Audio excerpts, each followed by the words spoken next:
Hello, guys. Welcome or welcome back to ST. I hope all of you are doing all of you are fine and safe. तो आज हम analysis करेंगे हर रोज की तरह। ये analysis जो है वो हर रोज 6 PM पे होता है। कभी कभी लाइव होता है और कभी कभी आपको रिकॉर्डेड लेक्चर्स मिल जाते हैं, बट आप इसको रेगुलरली देखा करिए। आप कोई भी एग्जाम के लिए प्रिपेयर करें। कल मैंने कमेंट्स में देखा था कुछ बच्चे एनएल सैट के लिए प्रिपेयर कर रहे हैं, कुछ बच्चे एमएचसीटी के लिए प्रिपेयर करें, कुछ कोई अदर लॉ एंट्रेंस एग्जाम्स के लिए प्रिपेयर करें, या कुछ अदर एग्जाम्स कॉम्पिटेटिव एग्जाम्स के लिए प्रिपेयर कर रहे हैं। तो यहाँ पर कोई भी एग्जाम के लिए आप प्रिपेयर करें, this lecture class is going to help you. चलिए स्टार्ट करते हैं आज का सेशन। आज कमेंट करके जिन्होंने नहीं बताया था वो बता दें कि कौन से एग्जाम के लिए प्रिपेयर कर रहे हैं, एंड ऑल्सो आप अगर न्यू आपने ज्वाइन किया है तब भी बता देना। चलिए स्टार्ट करते हैं। MHA seeks to pacify truckers protesting new hit and run law. तो आपको अगर नहीं पता कि बहुत जगहों पे पेट्रोल डीजल नहीं पहुंच पाया है, बहुत सारी खाने की चीज़ें नहीं पहुंच पाई, एक्चुअली ट्रांसपोर्ट पूरा बंद हो गया है। क्यों? क्योंकि जो ट्रक ड्राइवर्स हैं वो प्रोटेस्ट पे चले गए हैं। क्यों प्रोटेस्ट पे गए हैं, आइए पढ़ते हैं।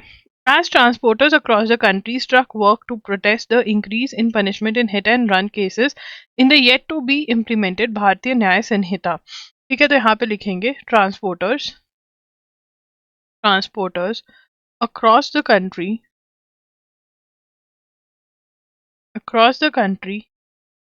struck work to protest the increase in punishment in hit and run cases, ठीक है, in yet to be implemented भारतीय न्याय संहिता। जो नया लॉ आ रहा है उसके अंदर हिट एंड रन की, अगर आप किसी को मार के भाग गए, आपने रिपोर्ट नहीं किया, तो सजा जो है वो बढ़ गई है। ठीक है ना। ट्रांसपोर्टर्स इंक्लूडिंग बस and taxi unions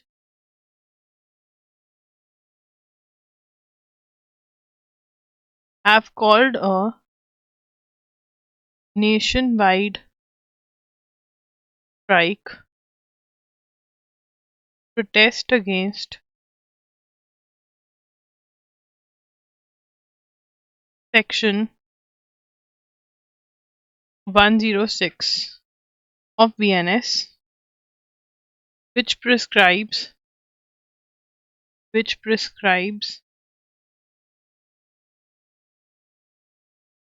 a maximum punishment of 10 years in cases of rash and negligent driving.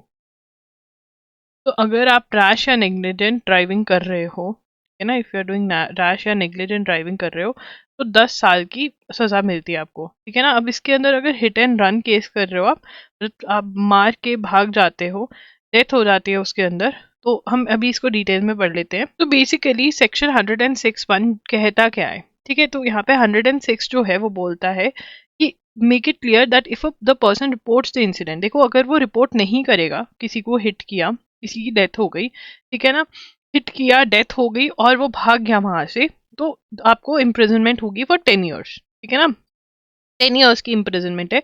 But अगर आपने रिपोर्ट किया, डेथ फिर हो गई, 5 ईयर्स की इम्प्रिजनमेंट है। ठीक है ना। तो बेसिकली आप हिट एंड रन केस को ना हो, क्योंकि क्या बहुत बार ये क्यों करना चाहते हैं, प्रोबेबली इसलिए कि बहुत बार लगता है कि डेथ हो गई है, बट अगर प्रॉपर हेल्प मिल जाए, जिसने एक्सीडेंट किया है वो हॉस्पिटल ले जाए, तो बहुत चांसेस है कि वो इंसान बच सकता है। तो यहाँ पर हम लिख लेंगे, ठीक है ना, section 106(1) makes it clear that if the person reports the death, reports the incident of death by careless driving to police officer or magistrate immediately after the incident.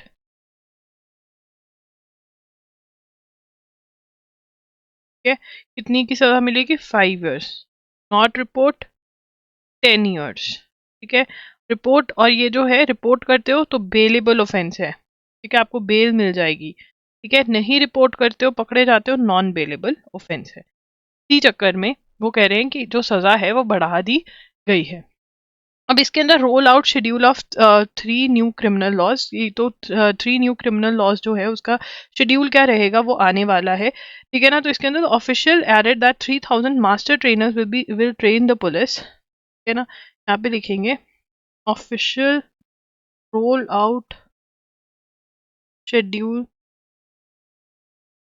Of new criminal laws,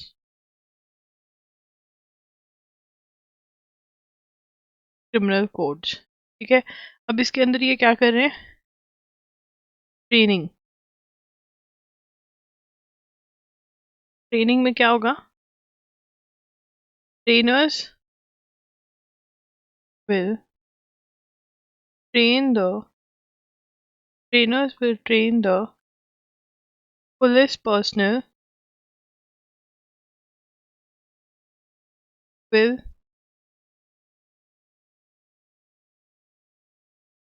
who will train the task force has been construed under will train trainers will train the police personnel। ये हो गया। उसके बाद जो next point हमने लिखना है, task force has been constituted under the Bureau of Police Research and Development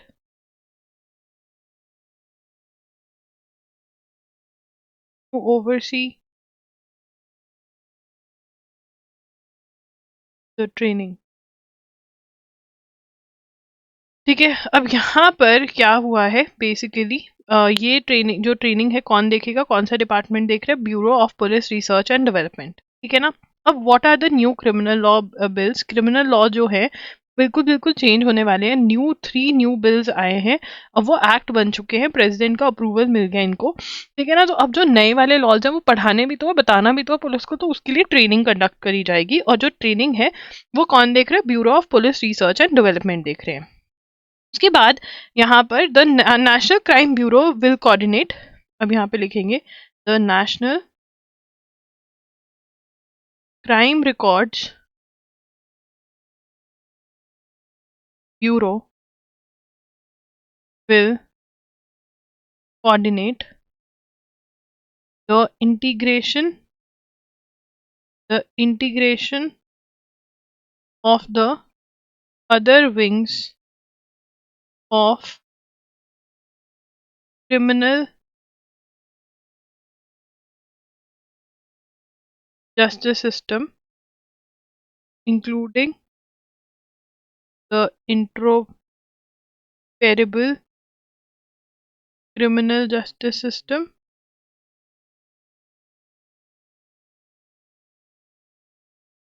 national automated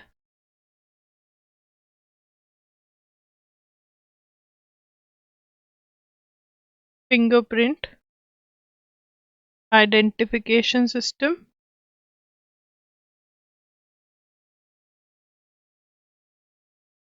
the adjournment alert module, and crime and criminal tracking network and system। ठीक है ना। तो बेसिकली यहाँ पर जो नेशनल क्राइम ब्यूरो है, crime records bureau है, वो ये सब की इंटीग्रेशन, जो सॉफ्टवेयर वगैरह हैं, जो सिस्टम्स हैं, उनकी इंटीग्रेशन देखेगा, ये भी इंपॉर्टेंट है। और यहाँ पे Chandigarh will be the first place, ये हम अलग से पॉइंट लिख लेंगे, चंडीगढ़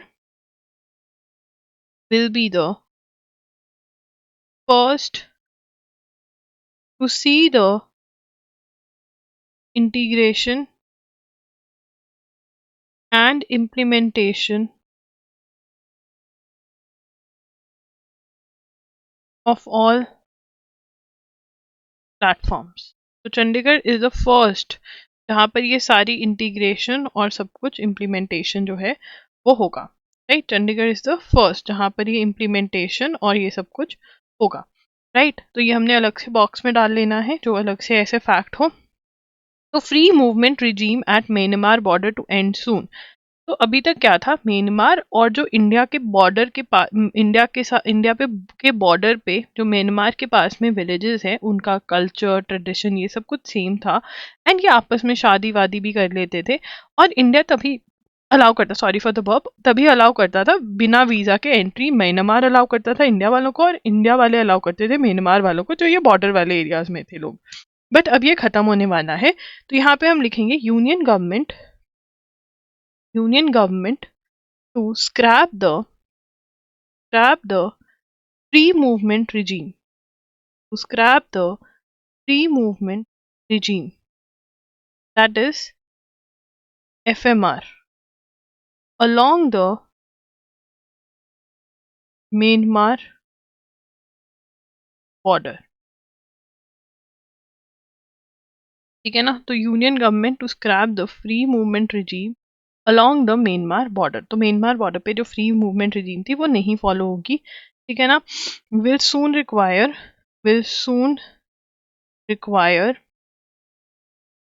वीजास, परमिशन चाहिए होगी, ठीक है ना, क्योंकि इनका कल्चर है सब, which prompted the arrangement in India and Myanmar share an India and Myanmar share an unfenced border, and people on either side have familial and ethnic ties, prompted arrangement in 1970s।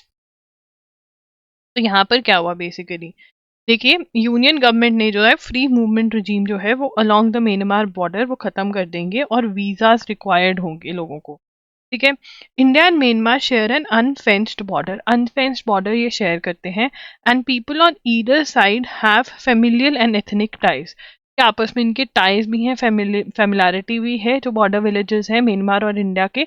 और 1970 में क्योंकि ये ऐसा कुछ हो रहा था, तो हमने कहा चलो ठीक है, आप बिना वीजा के एंटर कर सकते हो, ठीक है ना।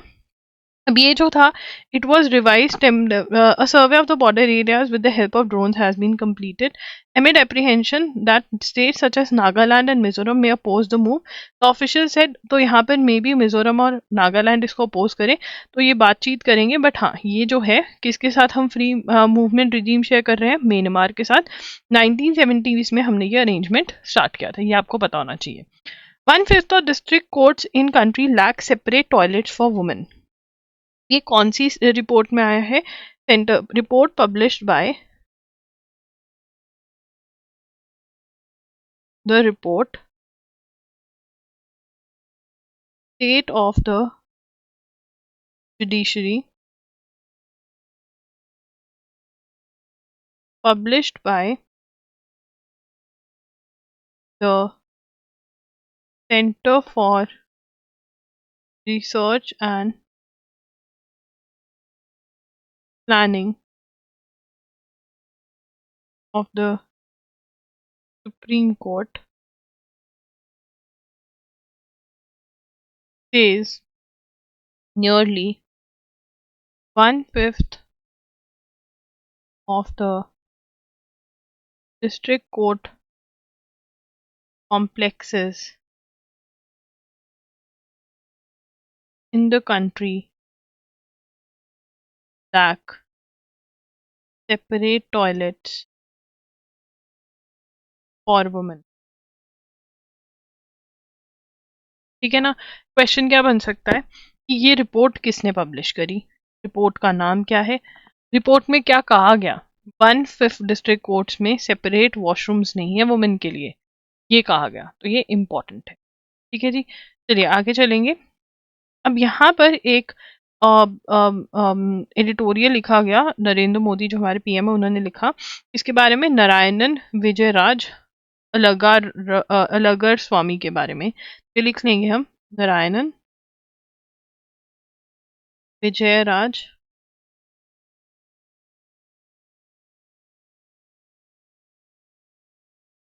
ठीक है ना।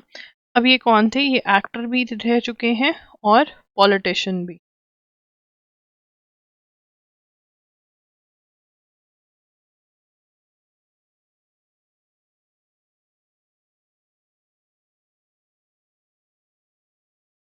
इनको विजयकांत कहा जाता है, इलाइस।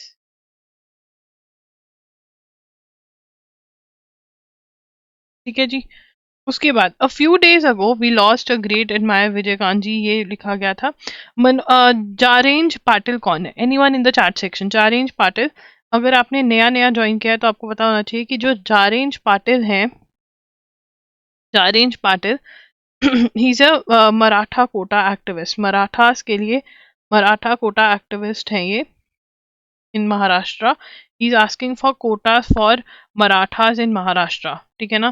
तो अभी इनकी बातचीत चल रही है, इन्होंने दिया हुआ है कि अगर मेरे को नहीं ऐड किया गया तो हम लोगों को नहीं ऐड किया गया तो मैं हंगर स्ट्राइक पे चले जाऊंगा। ठीक है ना। ये ऐड करवाना चाहते हैं Marathas as as कुनबी other backward classes. ठीक है जी। अब आगे चलेंगे। सुप्रीम कोर्ट जज justice Sanjeev Khanna on Tuesday said the breakup of Bihar caste survey data should normally be made available in public domain to aid those who want to challenge interferences and policies kick-started by state government based on the information। ठीक है ना। तो अब government ने थोड़ी reservation बढ़ा दी है बिहार के अंदर। सबसे पहले आपको पॉइंट पता होना चाहिए, cast survey conducted in Bihar.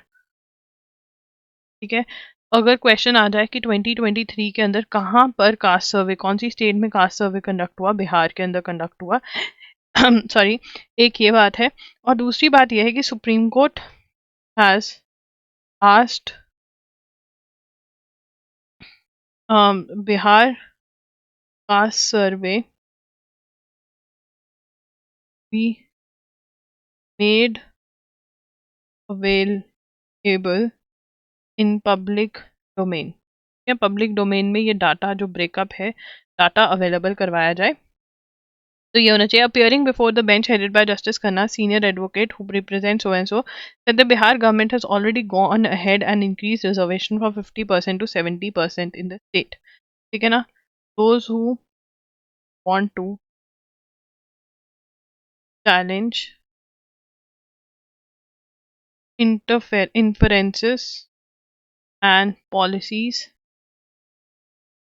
kick-started by state government based on the information। ठीक है ना। Government has already, Bihar government has increased reservation from 50% 70% in the state ना। 50% टू 70% कर दिया। अब यहाँ पे इसको समझेंगे। सबसे पहला क्वेश्चन जो हमारा बन सकता है कि 2023 के अंदर कास्ट सर्वे कौन सी स्टेट ने कंडक्ट किया, बिहार ने कंडक्ट। कास्ट सर्वे का मतलब क्या होता है कि कौन सी कास्ट, कितनी नंबर ऑफ पीपल है हर एक कास्ट से, उनसे रिलेटेड सारा डाटा जो है वो इकट्ठा किया बिहार ने। ठीक है ना। अब पता चला कि नंबर ऑफ जो बैकवर्ड क्लासेस हैं वो बहुत ज़्यादा हैं, जबकि रिजर्वेशन कम प्रोवाइड की हुई है, तो इसलिए बिहार ने रिजर्वेशन जो है वो 50% से उठा करके 70% कर दी। अब बहुत लोग इस बात को चैलेंज करना चाहते हैं, क्योंकि सुप्रीम कोर्ट ने कहा हुआ है कि 50% प्लस रिजर्वेशन नहीं हो सकते, कुछ रेयर टू रेयर केसेस के अंदर ही अलाउड है 50% प्लस रिजर्वेशन, ठीक है। अब कुछ लोग इसको डाटा को चैलेंज करना चाहते हैं, या ये स्टेप्स को चैलेंज करना चाहते हैं कि जो इंक्रीज होगी रिजर्वेशन, इसीलिए वो चाहते हैं कि जो सर्वे का डाटा है वो पब्लिक में अवेलेबल किया जाए, ताकि जो इन्फ्रेंस, जो कंक्लूजन्स निकाले गए हैं इस डाटा में से, वो अगर चैलेंज करने हो तो वो चैलेंज कर सके, राइट। उसके बाद a recent decision by Maldives to revoke an agreement, इसके बारे में भी हम बार बार पढ़ चुके हैं। तो यहाँ पर Maldives decided to revoke to revoke an agreement with India for joint hydrographic surveys in Maldivian waters, है ना। ये एक agreement inked in 2015 2019। देखिए, अब यहाँ पर मॉलडीव्स की कहानी सुनते हैं। तो मॉलडीव्स जो है, मॉलडीव्स में जो पहले प्राइम मिनिस्टर हुआ करते थे, है ना, अब तो वहाँ के प्राइम मिनिस्टर मुइजू बन गए हैं। तो पहले प्राइम मिनिस्टर हुआ करते थे सोलेहे, ठीक है ना। तो यहाँ पे मैं लिख रही हूँ आपको पूरा कॉन्सेप्ट, अगर आप नोट करना चाहते हैं तो आप लिख सकते हैं, समझना चाहते हैं तो मुइजू प्रेसिडेंट ऑफ मॉलडीव्स, है ना, and Solih former president of Maldives. अब क्या हुआ, देखिए, जब तक सोलेह पावर में थे, ठीक है ना, he was India first policy follow करते थे कि इंडिया के साथ रिलेशंस अच्छे रहे, है ना। कॉन्ट्ररी टू जो ये ग्रुप मुइजू उस इंडिया आउट पॉलिसी को फॉलो करते हैं कि इंडिया के साथ ज़्यादा अच्छा रिलेशन नहीं, इंडिया के बजाय चाइना प्रेफर करते हैं, चाइना के साथ अच्छे रिलेशन प्रेफर करते हैं, और ये इंडिया को प्रेफर करते थे जो सोलेही इससे पहले प्रेसिडेंट थे। तो सोलेही के टाइम पे बहुत सारे अग्रीमेंट्स हुए जो अब वो फॉलो नहीं करना चाहते, जैसे कि जब मुइजू प्रेसिडेंट बने तो ousted our soldiers in Maldives, हमारे कुछ सोल्जर्स प्रेजेंट थे मॉलडीव्स में, उनको बाहर कर दिया गया, अग्रीमेंट रिवोक कर दिया गया जिसके अंदर बहुत सारी इंफॉर्मेशन निकल सकते थे, रिवोक्ड, ठीक है ना। तो ये सब कर रहे हैं, तो बेसिकली हाइड्रोग्राफिक जो अग्रीमेंट था वो भी रिवोक कर दिया गया। तो बेसिकली ये जो है, जो मुइजू अब आए हैं, ये चाइना को प्रेफर करते हैं, इंडिया के साथ इनकी अच्छी ज़्यादा नहीं है, सोले ही जो है वो इंडिया फर्स्ट पॉलिसी फॉलो करते हैं। और इसी के चलते हुए, क्योंकि चेंज हुआ है लीडरशिप में, तो जो अग्रीमेंट था वो भी रिवोक कर दिया गया, जो हाइड्रोग्राफिक सर्वे करते हैं जिसका कि बहुत ही यूज रहता है, पता चलता है। अब ये क्या कह रहे हैं, क्यों रिवोक किया, कि हमारी इंडिपेंडेंस को खतरा है। तो हमें पता होना चाहिए कि प्रेसिडेंट कौन बने हैं मालदीव के। तो this is very important, Mohammed Muizzu. About a week ago, a Qatar court commuted मतलब changed the death sentences of 8 Indian Navy personnel, former जो Navy personnel हैं जो वहाँ पे काम कर रहे थे और उनको डेथ सेंटेंस मिल गई थी। ये हमने ऑलरेडी लिखा हुआ है, अगर आपने नहीं लिखा है तो लिख सकते हैं। Qatar court commuted the death sentences of 8 former Indian Navy personnel, है ना। ये इनके ऊपर क्या इल्ज़ाम लगाया था कि इन्होंने इसराइल को कोई इन्फॉर्मेशन भेजी है, एस्पियनेज मतलब सीक्रेटली, जो सीक्रेट इन्फॉर्मेशन है वो भेज रहे हैं इसराइल को, है ना। तो डेथ सेंटेंस मिल गई थी। अब डेथ सेंटेंस तो नहीं मिलेगी, बट चार्जेस के लिए फाइट करना पड़ेगा कि इन्होंने कुछ नहीं किया है, जो इंडियन गवर्नमेंट फाइट करेगी। The Supreme Court on Tuesday sought to know from the centre about the protective measures implemented और propose to be implemented, including the automatic train protection system Kavach. तो यहाँ पे आपको पता होना चाहिए व्हाट इज कवच। कवच क्या है, कवच is automatic train protection system prevent train accidents in the country. That is कवच. ठीक है जी. तो इसके बारे में बात करिए कि कब कब इम्प्लीमेंट होगा, क्या होगा. Women staff can now nominate children over spouse for pension. Centre has amended Central Civil Services pension rules of 2021 allow women government employees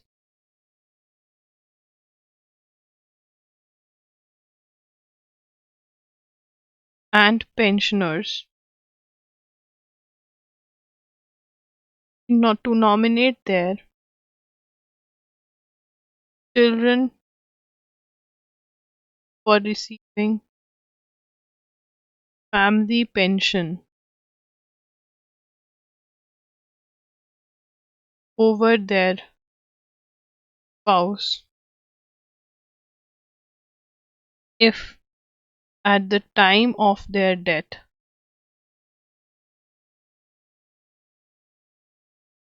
any proceedings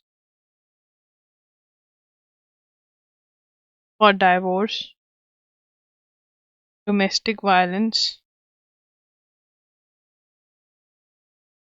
or dowry demands happen be pending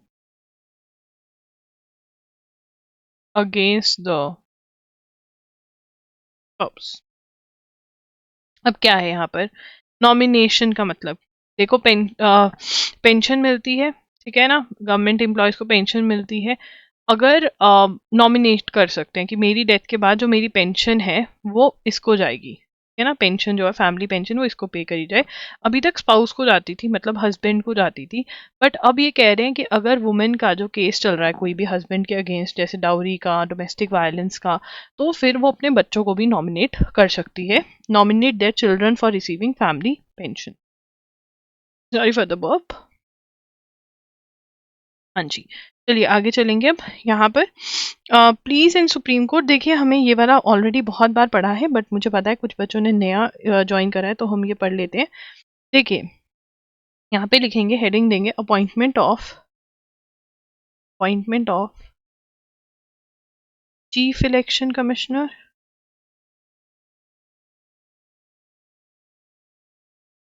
and election commissioner, है ना. तो appointment of chief election commissioner और election commissioner कैसे होगी. देखिए committee अब जो appoint करेगी उस कमिटी में कौन कौन होगा. उस कमिटी में होंगे लोकसभा के leader of opposition,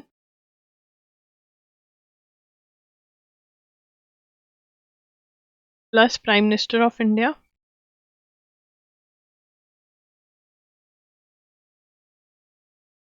plus cabinet minister.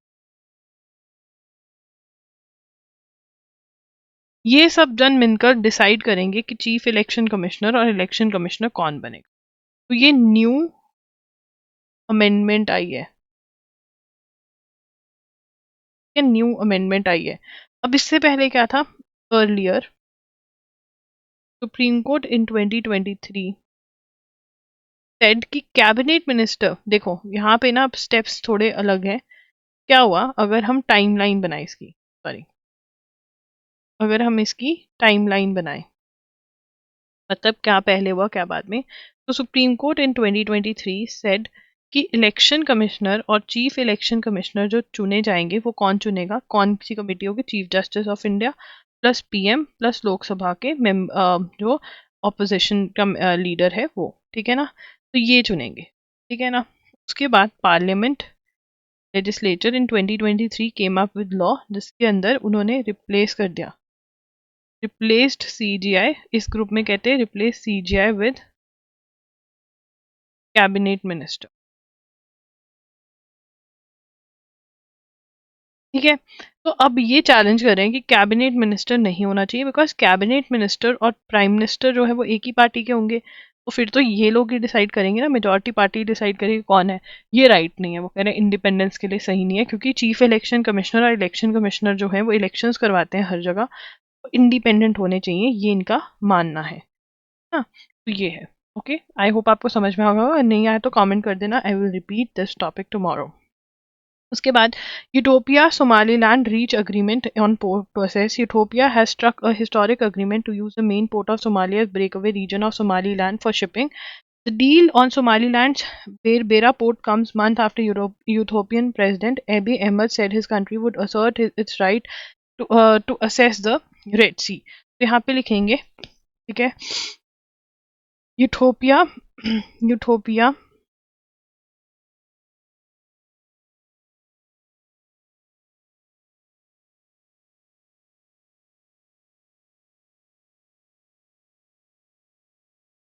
Utopia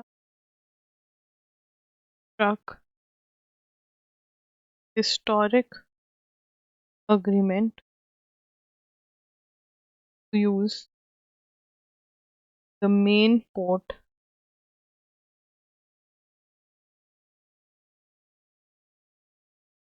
कौन सा पोर्ट, बेरबेरा पोर्ट, ठीक है,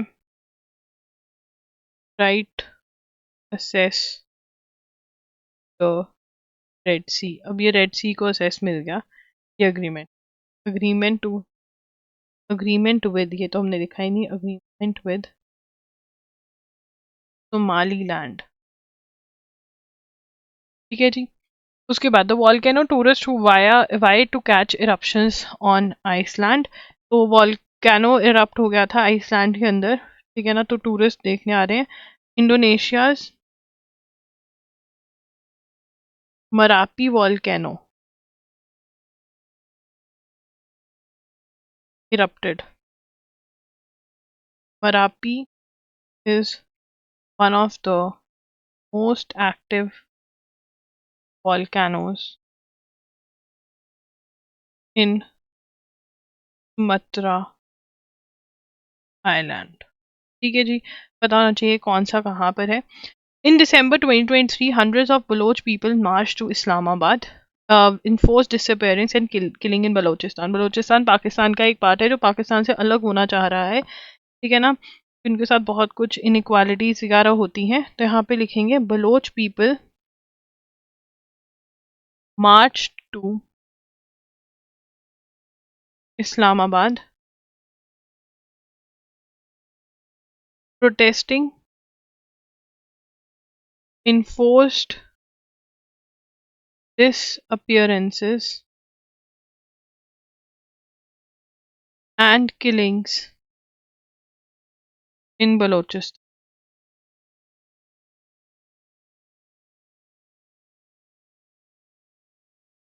ठीक है, अब यहाँ पे किलिंग्स और डिसअपियरेंस हो रही हैं बलोचिस्तान के अंदर, इसलिए उन्होंने प्रोटेस्ट करी है, ठीक है ना। तो despite Islamabad high court's permission to stay and protest, the state use force arresting and forcefully sending them back.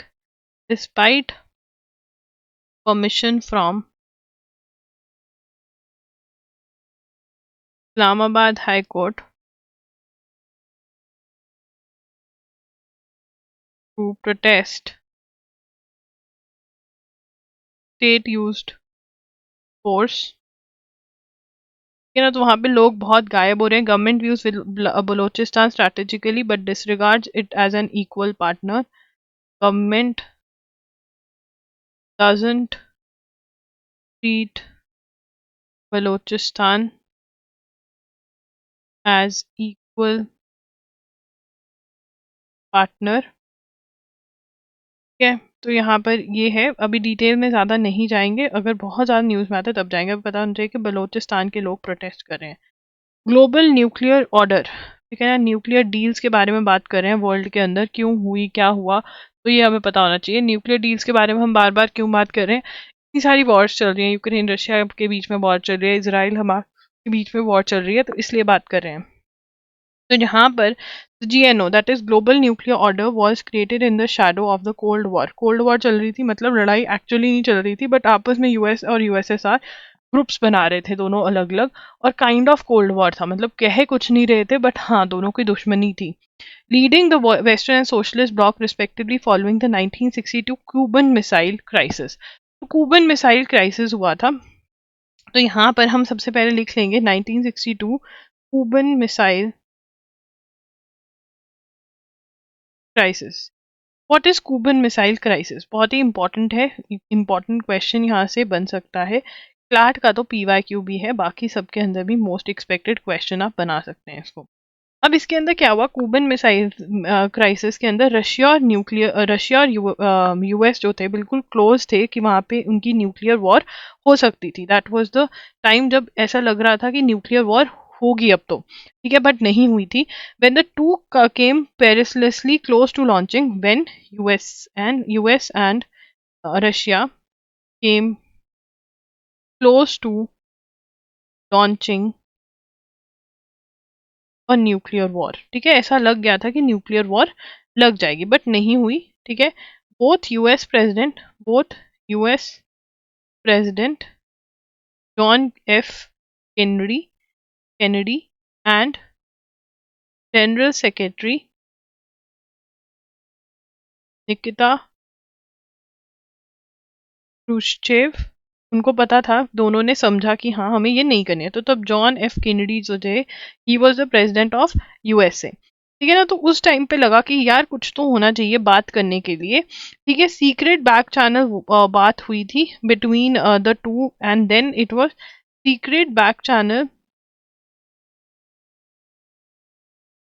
Talks saved the war, ठीक है ना, saved us from the war.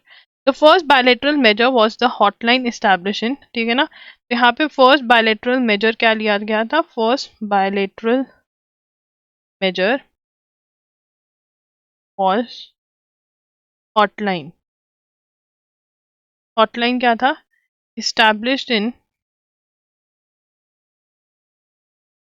1963, enable the leaders communicate directly, कि जो leaders हैं वो directly communicate कर सके, ठीक है। The hotline later upgraded into nuclear, ठीक है, अब ये जो थी later upgraded into nuclear risk reduction centres, है ना। तो यहाँ पे मतलब सीक्रेट बात बैक चैनल टॉक्स के लिए हॉटलाइन करा गया कि भाई नहीं करनी है और बात करो आपस में तो नहीं होगी, ठीक है ना, जिसके अंदर जो लीडर्स थे वो डायरेक्टली कम्युनिकेट कर सकते हैं। टू कंट्रोल प्लोरिफिकेशन, मतलब फैलावा ऑफ न्यूक्लियर, कि हर कंट्री न्यूक्लियर ना हो जाए। Multilateral negotiation Geneva in 1965 on treaty to curb spread of nuclear weapon, 3 years later nuclear non proliferation treaty open for signature. यहाँ पे फिर क्या आई, न्यूक्लियर नॉन प्रोलिफरेशन, मतलब कि और कंट्रीज जो हैं, जिन कंट्रीज के पास न्यूक्लियर है वो नहीं चाहती कि कोई और कंट्री भी न्यूक्लियर हो, तो ये वाली ट्रीटी करी गई NMT, है ना। तो इसके अंदर ये क्या था, अब यहाँ पे लिखेंगे US and USSR negotiation in Geneva in 1965 curb the spread of nuclear weapons, okay. 3 years later NPT opened for signature, can describe as Cronus nuclear order with 191 adherents, मतलब कि फॉलो करेंगे 129 लोगों, कंट्रीज, ऑर्गेनाइजेशंस, कंट्रीज बेसिकली कह रहे हैं कि हम करेंगे। Third element of global nuclear order came into existence है, India chosen not to sign, India chose not to sign NPT, हमने नहीं साइन करी हुई है। in 1974 stunned the world by conducting an underground peaceful nuclear explosive or PNA. ठीक है ना? In 1974 conducted, India ने conduct किया, conducted underground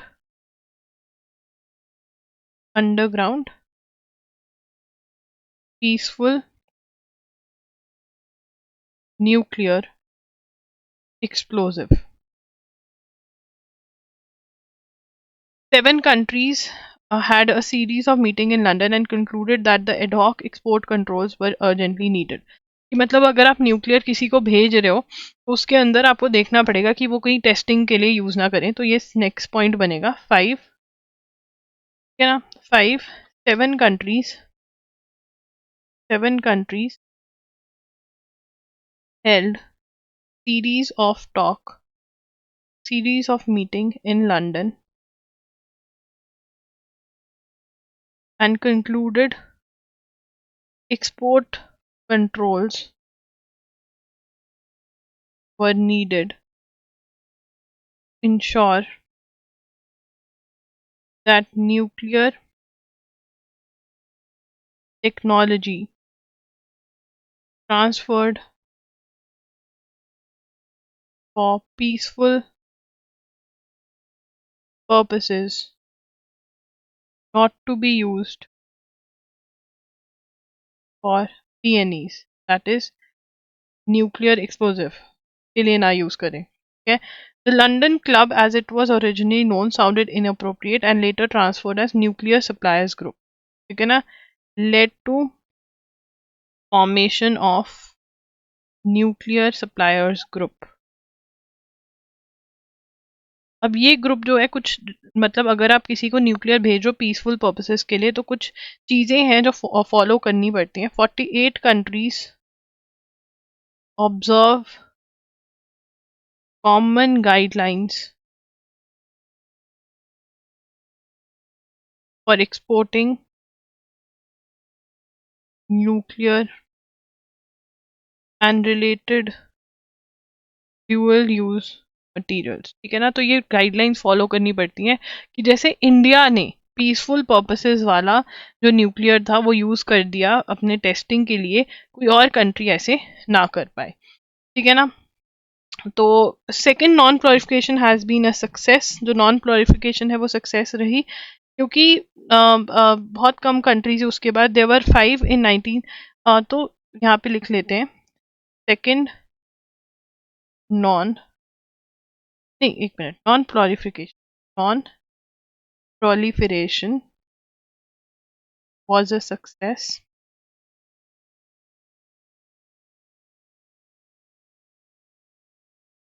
There were 5 countries possessing nuclear weapons in 1968. कौन? US, USSR, UK, France and China. ठीक है? 20 countries by 1970 and only 4 countries जब non proliferation हुई, only 4 countries have gone nuclear. और वो कौन कौन सी कंट्रीज है? India, Israel, north Korea and Pakistan. ठीक है जी. तो this is the story of nuclear.